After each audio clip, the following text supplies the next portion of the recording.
హైదరాబాద్ మాదాపూర్లో మళ్లీ హైడ్రా యాక్షన్ మొదలుపెట్టింది.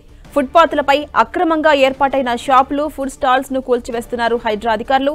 Mind space కు వెళ్లే మార్గంలో పాదచారులు నడవడానికి వీలు లేకుండా ఫుట్పాత్లు ఆక్రమించి షాపుల కోసం నిర్మాణాలు చేపట్టారు. దీంతో పాదచారులు ఫుల్ రద్దీగా ఉండే రోడ్డుపై నుంచి వెళ్లాల్సి వస్తోంది. ఇటు ట్రాఫిక్ సమస్య కూడా అధికమవుతోంది. ఇది గమనించిన అధికారులు ఇవాళ ఉదయం జేసీబీల సాయంతో ఫుట్పాత్ ను చకచకా క్లియర్ చేస్తున్నారు.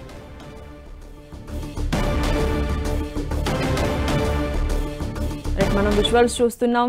పాదచారులకు నడవడానికి వీల్లేని సిచ్యువేషన్ లో ఉన్నటువంటి అక్రమంగా ఆక్రమించుకున్నటువంటి ఆ షాపులను హైడ్రా అధికారులు ఇవాళ కూల్చివేస్తున్నారు జేసీబీల సాయంతో. ఆ విజువల్స్ మనం చూస్తున్నాం. మొత్తం షాపులన్నీ కూడా కూల్చివేస్తున్న దృశ్యాలు మనకు కనిపిస్తున్నాయి. టీవీ స్క్రీన్ పై మనం చూస్తున్నాం. హైదరాబాద్ మాదాపూర్లో మళ్లీ హైడ్రా యాక్షన్ షురూ చేసింది. ఫుట్పాత్లపై అక్రమంగా ఏర్పడిన షాపులు కావచ్చు, ఫుడ్ స్టాల్స్ కావచ్చు, ఎక్కడ ఉన్నాయో మొత్తం అవి గమనించి వాటిని గుర్తించి కూల్చివేస్తున్నారు. ఇప్పటికే కొన్నింటిని కూల్చివేశారు. ఆ విజువల్ మనం చూస్తున్నాం.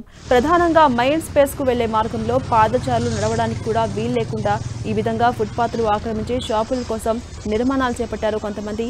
ఇది గమనించిన అధికారులు వెంటనే అక్కడికి వెళ్లి జేసీబీల సాయంతో వాటిని కూల్చివేస్తున్నారు.